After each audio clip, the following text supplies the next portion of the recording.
మొన్న already BRS వాళ్ళు కూడా దీని మీద కంప్లైంట్ చేశారు ఎన్నికల సంఘానికి. అయ్యా ఏదో అడావుడిగా చేసేస్తా ఉన్నారు, ఇవన్నీ ఫేక్ ఓట్లు నమోదు చేస్తావు, దీని మీద ఒకసారి పరిశీలన చేయాలంటే మీకు ఎన్నికల సంఘము కాంగ్రెస్ పార్టీ రాష్ట్రంలో ఏ రకంగా తొత్తులుగా మారాయో మీకు చెప్పేటువంటి ప్రయత్నం చేస్తాం. అసలు మొన్న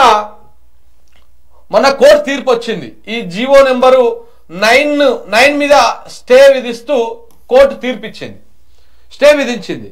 స్టే విధించిన తర్వాత నోటిఫికేషన్ మీద వాళ్ళు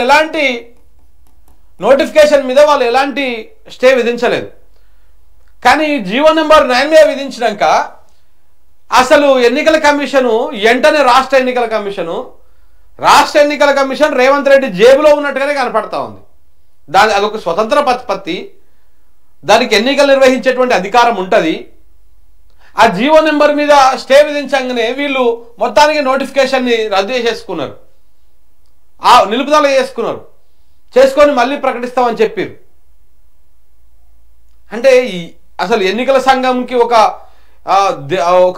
స్వతంత్రంగా నిర్ణయం తీసుకోవటువంటి అవకాశం లేకుండా రేవంత్ రెడ్డి కూసో అంటే కూసోవాలా, లేవంటే లేవాలి. రేవంత్ రెడ్డి జీవో ఇస్తాడు శుక్రవారం నాడు, వీళ్ళు వెంటనే శనివారం ఆదివారం నాడు ప్రెస్ మీట్లు పెడతారు. ఎందుకంత ఆడావిడి? వీకెండ్స్లోనే పెట్టేటువంటి అవసరం వచ్చింది. ఎన్నికల సంఘం రేవంత్ రెడ్డి చెప్పినట్టే ఇంటా ఉంది.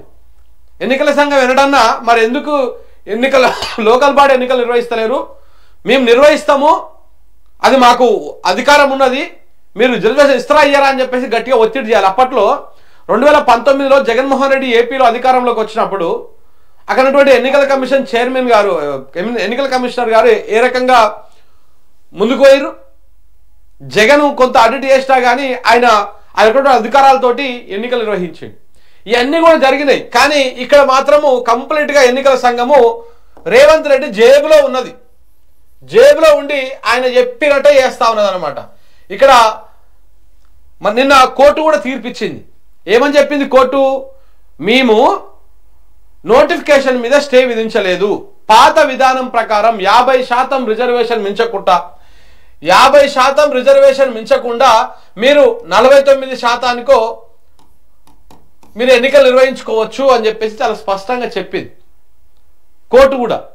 మరి ఎన్నికల సంఘము మేము ఆ రకంగా ఎన్నికలు నిర్వహిస్తాము, మీరు పాత రిజర్వేషన్ ఇవ్వండి అని చెప్తుందా?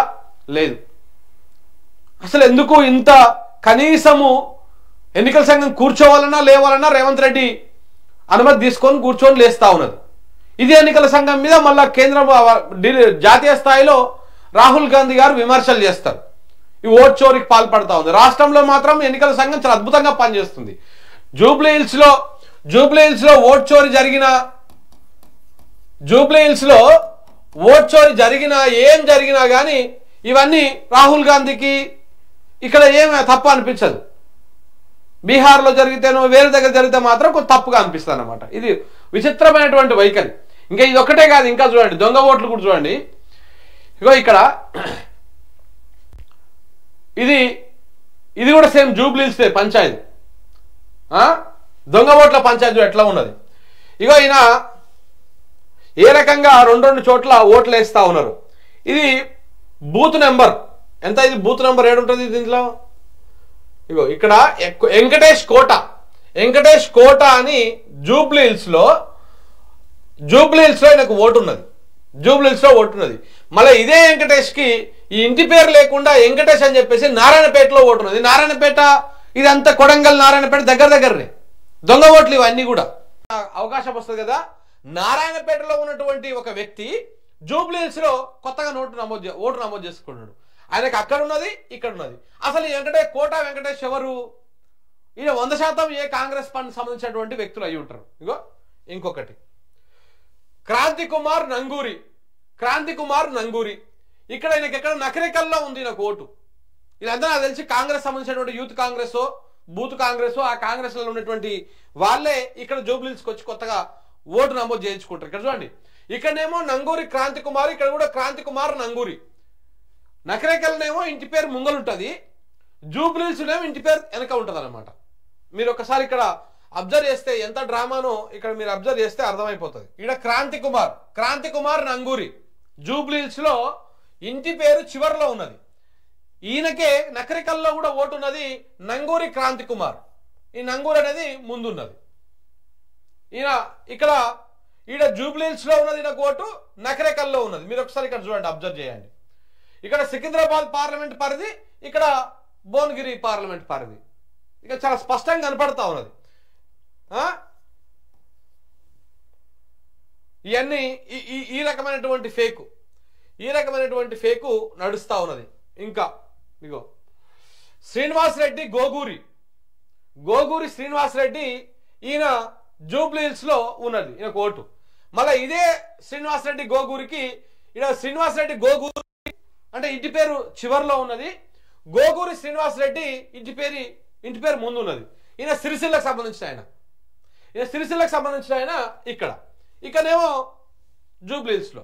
సిరిసిల్లలో ఉన్నది ఆయనకు నియోజకవర్గము, అదే ఓటు జూబ్లీహిల్స్లో ఉన్నది. ఇవన్నీ దొంగోట్లు కావా? రాహుల్ గాంధీ సమాధానం చెప్పాలి, కాంగ్రెస్ నాయకులు సమాధానం చెప్పాలి. ఓట్ చోరీ జరుగుతుందా జరుగుతలేదా ఆలోచన చేయాలి. మరి ఇదేంటిది? ఇక షేక్ నయీబ్ రసూల్, ఇక్కడ షేక్ రసూల్ అయ్యిండు. ఇది ఎక్కడ ఉప్పల్ నియోజకవర్గంకి అయ్యేసరికి షేక్ నయీబ్ రసూల్ అయ్యిండు. ఇక్కడేమో మల్కాజ్గిరి పార్లమెంట్ పరిధి లోక్సభ, ఇక్కడేమో సికింద్రాబాద్. ఇంటి పేర్లు, నాయనుల పేర్లు కూడా చూడండి. కాసిం పీరా ఇంటి పేరు, వాళ్ళ పేరెంట్ పేరు. ఇట్లా దొంగ ఓట్లు. మరి ఇవన్నీ దొంగ ఓట్లు కావా? ఈ దొంగ ఓట్ల మీద మాట్లాడరా రేవంత్ రెడ్డి ప్రభుత్వం, రాహుల్ గాంధీ, ఎన్నికల సంఘం, వీళ్ళందరూ కూడా దీని మీద సమాధానం చెప్పాలి. ఇవి ఫేక్ ఓట్లా కావా? మీరు ఏదైతే మాట్లాడుతూ ఉన్నారో ఓట్ చోరీ జరిగింది జరగలేదు అని చెప్పేసి జాతీయ స్థాయిలో ఏదైతే ఎన్నికల కమిషన్ మీద మాట్లాడుతూ ఉన్నారో, ఫైట్ చేస్తూ ఉన్నారో, మరి జూబ్లీహిల్స్లో కూడా ఈ ఫేక్ ఓట్ల వ్యవహారం నడుస్తూ ఉన్నది. ఇప్పుడు ఈ లిస్ట్ పట్టుకొని ఈ ఏరియాకు పోతే, ఈ 43 మంది ఉన్నటువంటి లిస్ట్ పట్టుకొని పోతే ఆడి కనీసము ఆ ఇంట్లోకి కూడా అడుగు పెట్టనియారు. ఎందుకంటే మొత్తం నవీన్ అనుచరులు, నవీన్ వ్యవహారము, అక్కడ కాంగ్రెస్ పార్టీకి సంబంధించినటువంటి వాళ్ళే ఎక్కువగా ఉంటారు. ఒక రకమైనటువంటి రౌడీయిజం, బెదిరింపు ధోరణి, ఇవన్నీ కూడా జరుగుతూ ఉంటాయి. మరి ఈ ఫేక్ ఓట్ల సంగతి ఏంది? దీని మీద కూడా సమాధానం చెప్పాలి. సో కాబట్టి ఇవన్నీ కూడా చూస్తే, ఒకసారి మనం అబ్జర్వ్ చేస్తే, ఇదంతా గురువింద గింజ అంటే తన కింద ఉన్న నలుపు తిరగనట్టుగా కాంగ్రెస్ పార్టీ గెలిచిన చోట, కాంగ్రెస్ పార్టీ ప్రభుత్వం అధికారంలో ఉన్న చోట అయితేనేమో ఓట్ చోరు జరిగినా ఏం కాదు. అదే వేరే రాష్ట్రాల్లో వేరే పార్టీలు ఉంటే మాత్రం రాహుల్ గాంధీ గారు పొలోమని చెప్పేసి మాట్లాడేస్తారు, మొత్తుకుంటారు. ఇక్కడ కూడా మాట్లాడితే రాహుల్ గాంధీ నిజమైనటువంటి స్టేట్మెంటే, నిజంగా ఆయన నిక్కచ్చిగా కొట్లాడుతూ ఉన్నాడని చెప్పేసి మనం అనుకోవచ్చు. ఇగో బీహార్లో బీజేపీ ఓట్ చోరీకి పాల్పడిందని కాంగ్రెస్ అగ్రనేత రాహుల్ గాంధీ గొంతు చించుకుంటున్న వేళ తెలంగాణలోనూ ఓట్ చోరీ విషయం వెలుగులోకి వచ్చింది. జూబ్లీహిల్స్ ఉప ఎన్నికల నేపథ్యంలో నియోజకవర్గంలో దొంగ ఓట్లు బయటపడడం విస్మయానికి గురి చేస్తున్నది. కాంగ్రెస్ నేతల సన్నిహితుల ఇళ్లలోనే పదుల సంఖ్యలో బోగస్ ఓట్లు బయటపడ్డాయి. అపార్ట్మెంట్లు, పేయింగ్ గెస్ట్లు, హాస్టల్లో భారీ మొత్తంలో బోగస్ ఓట్లు సృష్టించడం సమాచారం. ఒక్కొక్క ఇంట్లో 40కి పైగా ఓట్లు ఉన్నట్టు ఆధారాలు బయటపడడం కలకలం రేపుతోంది. ఇవన్నీ కూడా కాంగ్రెస్ పార్టీ మరి దీని మీద సమాధానం చెప్పాలి.